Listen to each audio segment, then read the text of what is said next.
Hello, welcome to Cherrywood Live, episode 104. Tonight I'm going to be talking about mops and scraps and other small bits of cherrywood. We often hear from customers that they save every little scrap of cherrywood because it's so beautiful they can't throw anything away. So we're going to kind of talk about what to do with your scraps and grab bags and mops. So tonight's featured item is our mops.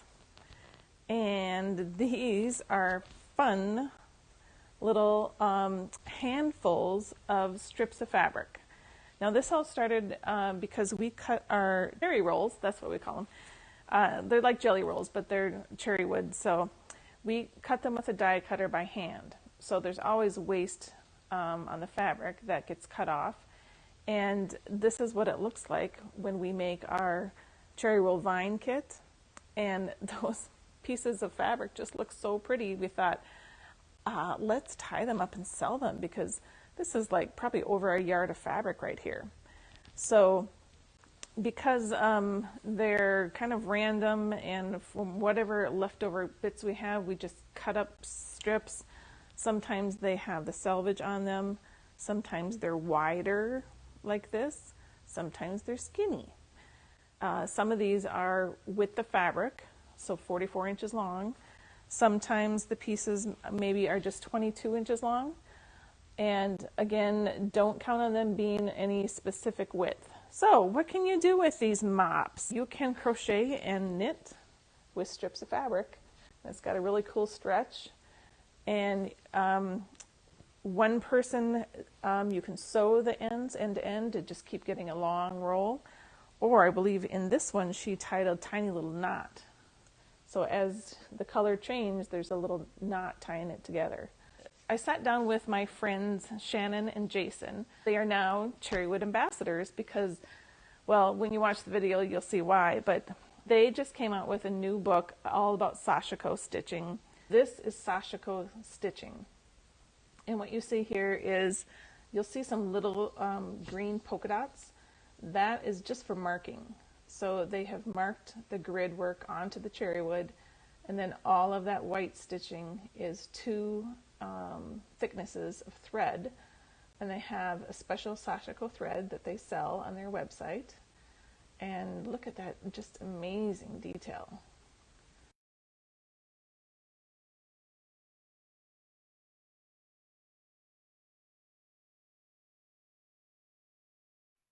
So hi guys, how are you doing? Good, how are you? Good, how are you? Hi. Well, I just want to chat with you guys a little today because you guys are using cherrywood in your projects and you're such great advocates for it, and you have new stuff happening, and yeah, I'll just kind of let you go. Like, what do you like about cherrywood? Oh, what's there not to like? Well, the first thing that I think all of us are drawn to, the first two things, are the color, right, and the texture. I mean, mm-hmm. there's no comparable product out there on the market that has that same feel to it, right, and that finished look with cherrywood. And so that's the thing that like got us all. Yeah, it wasn't a really hot and bothered under the collar about it. Yeah, it's not a flat color at all. There are really slight variations in it, which just gives it a really nice life as you're working with it. You don't get that same heavy, just blue or just yellow. Right. It's there's something more in there. But just, I mean, the feel of the fabric, period. Right. Because we use it for garments and for projects like the ones you see behind us. Yeah. And so we use it for everything. It really is the one of the fabrics that you can cross all different types of maker barriers with. So it doesn't just have to be quilting or we started using it for needle punch, for God's sake. Yeah. And because it's dense and it's heavy and it holds the thread in place. But we kind of fell into sashiko kind of accidentally. We were looking for hand sewing classes that we could teach at events, so that we wouldn't have to have machines there and that people could just pick up a little kit and get started. This is all cherrywood. And the stitches stand out so beautifully on. Boy, do they pop out! This fabric, it the just dense, almost felted structure, that peached fabric that you do, is just when you put stitches into that, they just stand. We want this to stand out. Right. Right. And boy, do they. Because it's just a running stitch. There's no back stitches in it. It's all running stitch. You just It's all just a forward running stitch that you do. Yeah, bizarre. I know. You're like, really? Yeah. It's all forward motion. There's no backward stitches in that anywhere. Yeah. And so when you do that, it lays beautifully on the surface of the fabric and stays nice and snug in there because the dense fabric holds onto the thread. So for us, it was a given. Right. That it would end up getting a huge feature in the book, and it does. Yes, and it does. And also in our classes, when we teach these classes, this is what we definitely recommend that they start with, because it's a dense beautiful dark blue that really echoes that traditional indigo look. Well, they're also strong colors, so any thread that you're using is going to pop out from behind that. When you start using things that are really mottled colors or things that have patterns on them, the stitches tend to disappear. Which that is a place, but for beginners, and if you want a classic look like this, this is classic. I mean, look at that. Sashiko. But you also sent us like strips and thicker strips. Aren't they fun? And they really are. I took those strips and sewed them together into one big piece of fabric. And I think I sent you a text with it, and you said, "So what are you going to make?" And I'm like, who knows? I mean, I just liked the way they looked together as a piece of fabric. And Cherrywood just lends itself to that so well because, again, you don't have to worry about, when we're doing this stuff, we don't worry about the bias right, or the grain. We just right side, wrong side. And you're able to maneuver the pieces in without thinking. And the idea with doing the abstract the way that we do it is to not really think about what you're creating in the end, but just grab a piece and say, oh, I need this shape to fill out here, and so put something there. There's some thought to color. And don't you think all the colors, they kind of go together? I mean, they do. They do. Yeah. There's nothing that doesn't fit well with another one, even if it's way on the other side of the either the value spectrum or the actual color spectrum. They still fit together as pieces. And I just think that the saturation of the dyes that you get, just even that piece that you've got there behind you like that. I mean, just. There are color combinations that you don't really think about. And a lot of times you just grab it and I mean, that color, those colors of green that you like so much, this one, that greenish yellow, it blended so well with so many different colors. So many of the colors, you don't have to think in traditional color palettes anymore. As a matter of fact, I kind of hate doing that now that I've gotten into the habit of cherrywooding the hell out of a project. It's a verb now, cherrywooding. Well, it is. It totally is. We totally cherrywooded that project. The vest, Sashiko vest, number one, first piece that we did in Cherrywood. So so this is done in a really traditional Japanese vest style for the construction.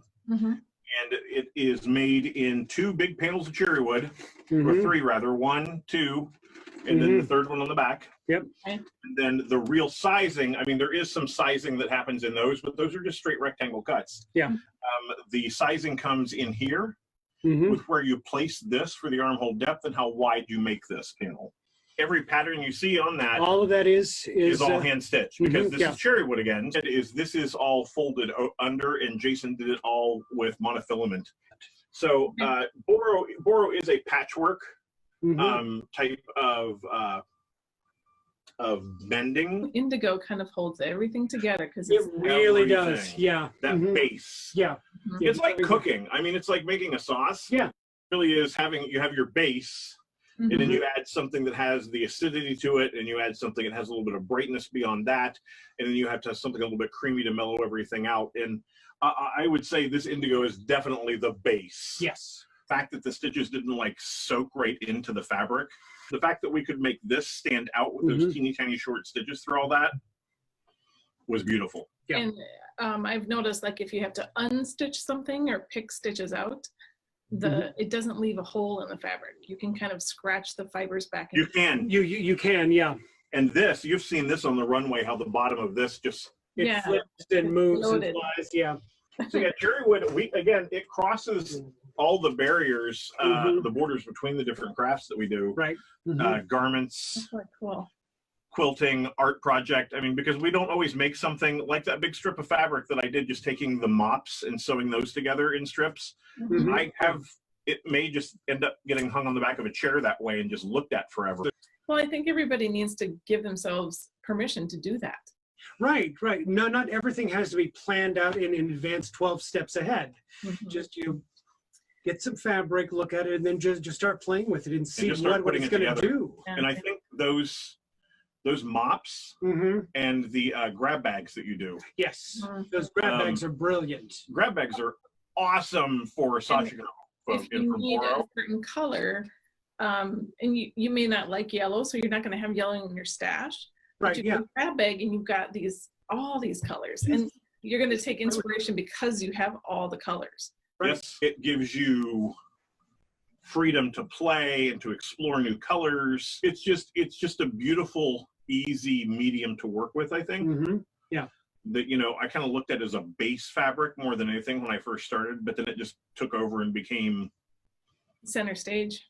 Yeah. entire pieces. I mean, you see, Yeah. it means a lot to us to have a high quality product like Cherrywood available at our fingertips, because it really does allow our creativity to spread in ways that we hadn't even conceived of initially. Yeah. So thank you for that. Well, yeah, I hope they really inspired you to play with scraps, to try Sashiko.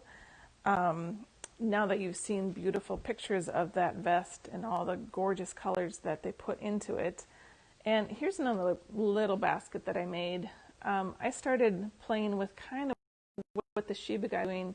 They were sewing the strips together, you know, long lengthways. And I thought, let the ragged ends, what if I sewed down the middle of the strips just onto a background fabric? So I worked on a flat surface and just laid some pieces, did a gentle curve and kind of concentric, kind of like echo quilting. So you can see the color of the background fabric coming through, but these are just basically top stitched onto the back. And then I just formed it into a simple pouch kind of bowl. Your creativity just flows so much better when you've got stuff like this in front of you. When you see colors, they speak to you. They tell you what to do. You don't have to work so hard at trying to figure out what to do. It's right there to play with and to layer and to get your fingers feeling it and your eyes loving it, and it all comes together. And it's really nice to have lots of colors in your stash. So mops are perfect. Grab bags, that's another great reason to have a couple of grab bags. So you get colors that maybe you normally wouldn't have picked out in the store on purpose, but you've got them there. And I hope that you enjoyed this color explosion video, and have a good week. Thanks.